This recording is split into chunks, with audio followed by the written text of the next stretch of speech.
Part 1 opens in a moment of fear and danger, placing the reader inside a damaged space station that is already under attack. The station shakes from explosions as enemy alien ships surround it, showing that the situation is desperate even before the main problem is fully explained. Inside this chaos, the focus moves to a medical bay, a place that should represent safety, but instead becomes a place of hopeless truth. An alien doctor named Sarth studies scans of a deadly virus called Black Bloom. His body language and silence show that the news is terrible even before he speaks.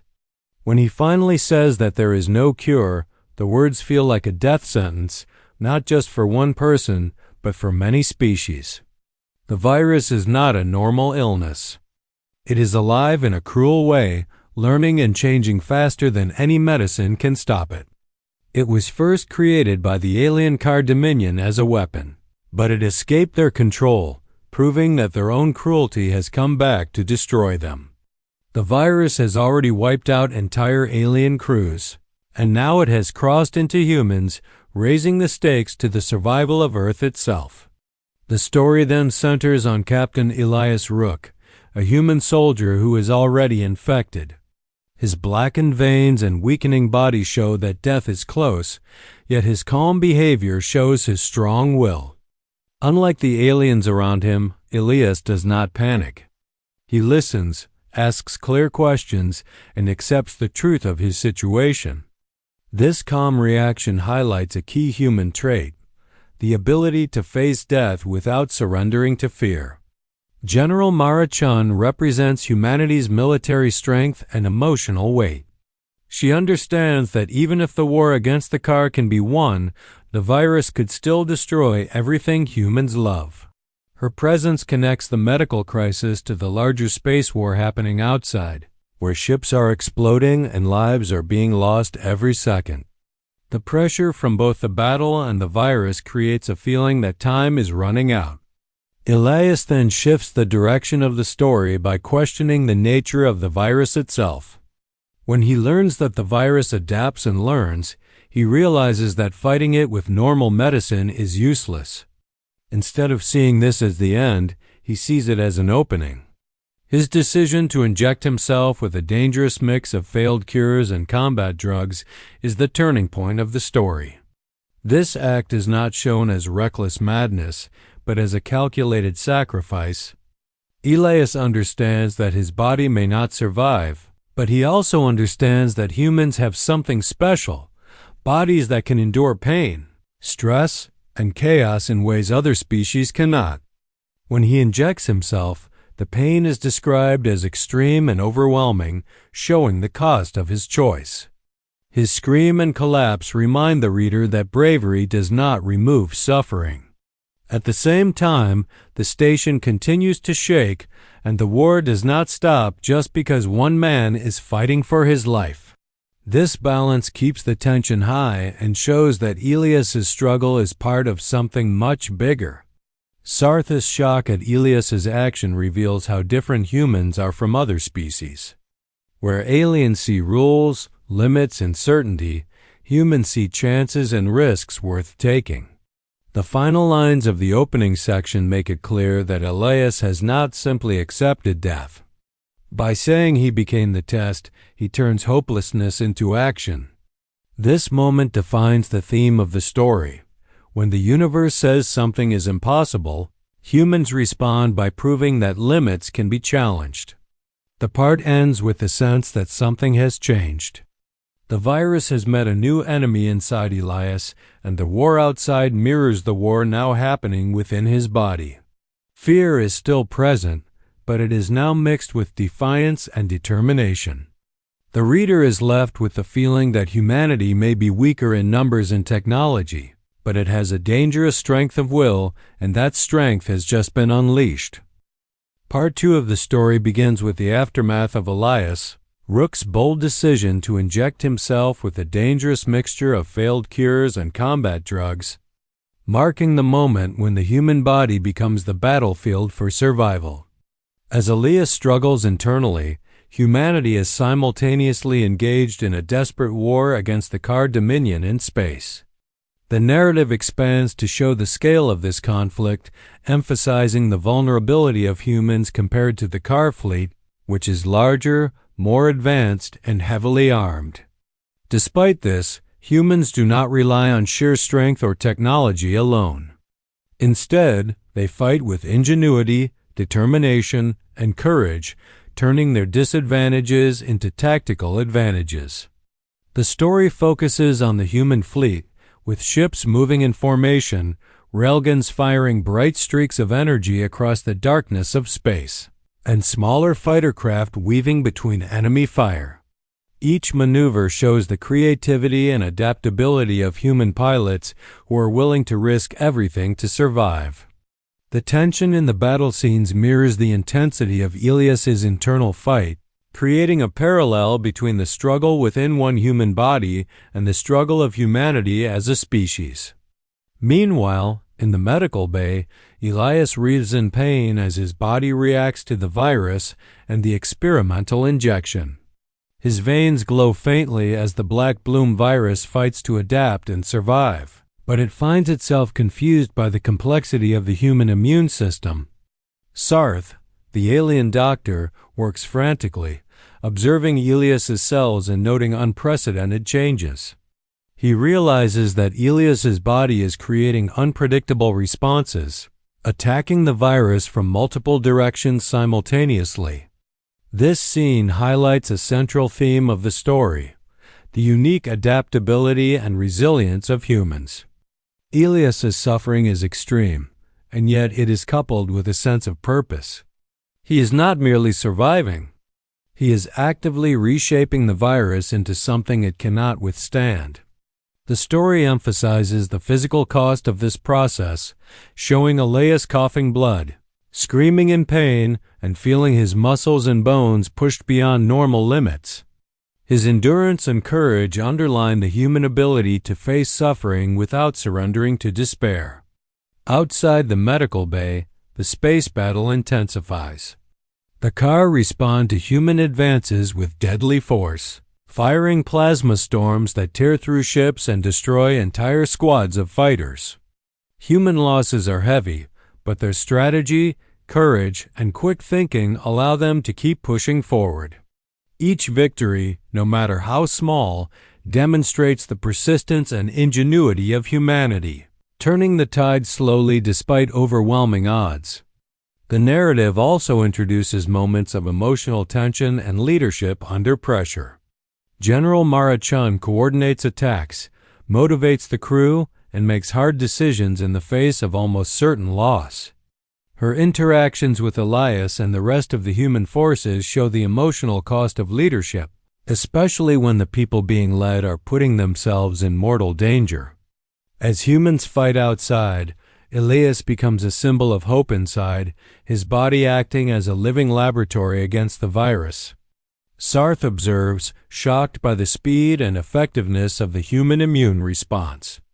The alien doctor notes that no other species could survive such an internal battle, emphasizing the theme of human exceptionalism in a humans versus the universe context. The story continues to heighten tension by introducing an immediate physical threat.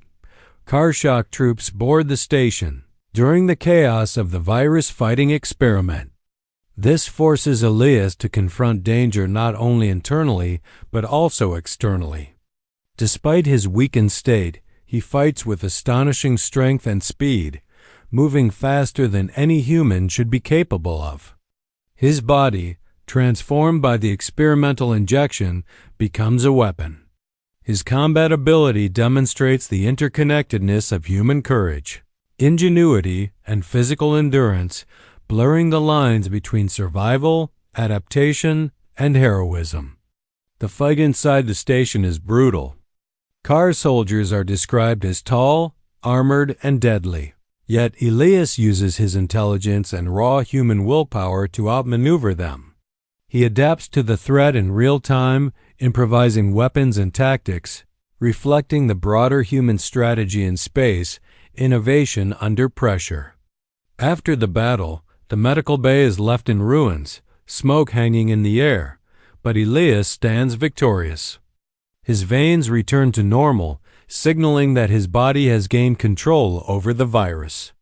Sarth, initially resigned to human failure, realizes the significance of what has happened. Elias's body has not simply survived the virus. It has learned to destroy it from within.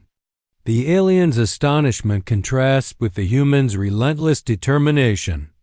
Highlighting the core HFY theme, humanity may seem fragile on paper, but it possesses resilience, adaptability, and the courage to confront impossible odds.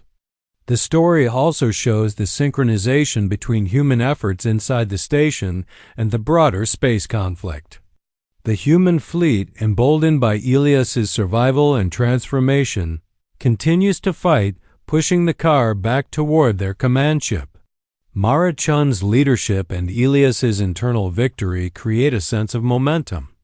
The virus is no longer just a weapon. It is now a problem that humans can actively solve. Part 2 ends with a sense of rising action and anticipation. Humanity is no longer purely on the defensive. They are beginning to take the initiative. Elias, though weakened and in pain, has become both a symbol and an agent of hope, proving that even against overwhelming alien power and deadly viruses, humans are capable of extraordinary feats. The tension remains high, with both the space war and the virus threat still active, setting the stage for the climactic showdown in Part 3. By the end of this section, the reader understands that human ingenuity, courage, and adaptability are not abstract concepts. They are tangible forces capable of turning the tide in the darkest moments. Elias's transformation inside the medical bay mirrors the growing strength of humanity as a whole, and the story underscores that victory will require both extraordinary individual courage and collective effort. Part 3 begins with the story reaching its most intense and critical point, as both the personal and galactic battles come together in a climactic confrontation. The Car command ship looms in space, a dark fortress bristling with weapons and pulsating with deadly energy, symbolizing the heart of the enemy's power and the source of the Black Bloom virus. Humanity's fleet, though battered and reduced in numbers, pushes forward relentlessly, driven by desperation, courage, and hope. Inside the command ship, Elias Rook leads a small strike team of elite human soldiers and allies, prepared to risk everything to destroy the virus at its source. The narrative captures the duality of his struggle. He is still recovering from the internal battle with the virus, yet he must also face external threats that test his strength, intelligence, and willpower. The corridors of the car ship are dark and claustrophobic, filled with alien technology, glowing energy conduits, and the eerie silence of death. Every step is a risk, as car forces, genetically and technologically superior, lie in wait to ambush the humans. Elias and his team move with precision and determination, showing human ingenuity and coordination under extreme pressure. They face numerous attacks, including automated defense systems, heavily armed car soldiers, and traps designed to exploit fear and hesitation. Yet, humans demonstrate adaptability that surprises even their alien observers. They improvise tactics, manipulate the environment, and use their understanding of unpredictability to turn the situation in their favor. The tension escalates as they approach the virus core, the very heart of the Black Bloom that threatens to wipe out entire species. The core pulses with dark energy, almost alive, representing both the danger and the power that humans must confront. Elias, though physically weakened, draws on the resilience and transformation his body has undergone.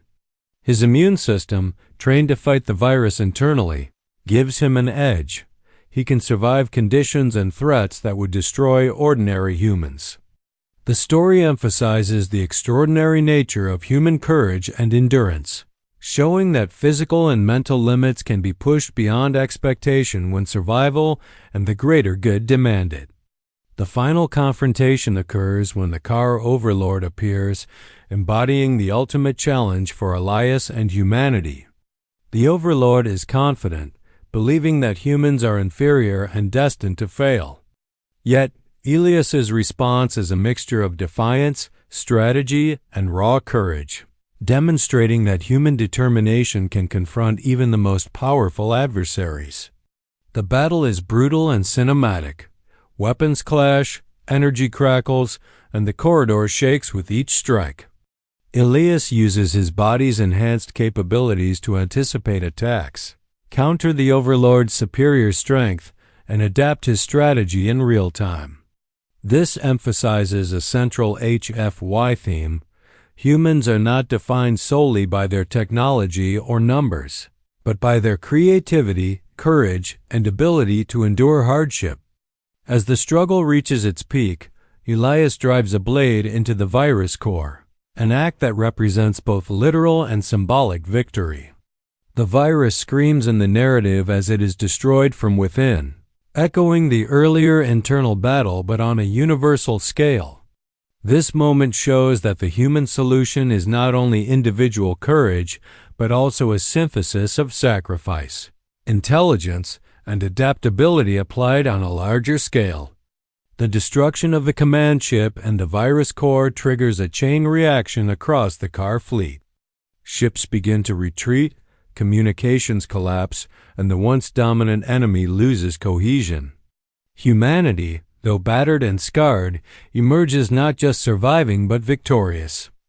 The story emphasizes that victory is hard-won and comes with cost, showing the physical and emotional toll on survivors. Elias collapses from exhaustion, his body spent from the dual battles of the virus and the Overlord. General Marachun reaches him, a figure of both relief and emotional gravity, showing the human connection and care that persists even amid war. Elias's survival, though tenuous, becomes a symbol of hope for all of humanity and their allies. The virus, now understood and countered through his unique biology, can be shared across species, ending the threat and demonstrating humanity's ability to not only fight but also to solve problems in a way that preserves life. The narrative concludes by showing the broader impact. The car Dominion retreats. The galaxy witnesses the resilience and ingenuity of humans, and peace talks begin. The emotional resolution highlights the human qualities that enable this victory: courage in the face of death, intelligence under pressure, and the willingness to sacrifice oneself for the greater good. Elias's survival and the distribution of the cure illustrate the story's ultimate message. Humans are not just physically strong or technologically advanced, but uniquely capable of turning impossible situations into triumphs through determination, adaptability, and sheer will. The conclusion leaves the reader with a sense of awe and respect for humanity, showing that even against insurmountable odds, humans can endure, innovate, and prevail. Part 3 combines high-stakes action, personal struggle, and universal consequences into a coherent narrative that emphasizes both the physical and moral strength of humanity. Leaving a lasting impression of the HFY theme, when the universe presents impossible challenges, humans answer with courage, creativity, and unyielding resolve.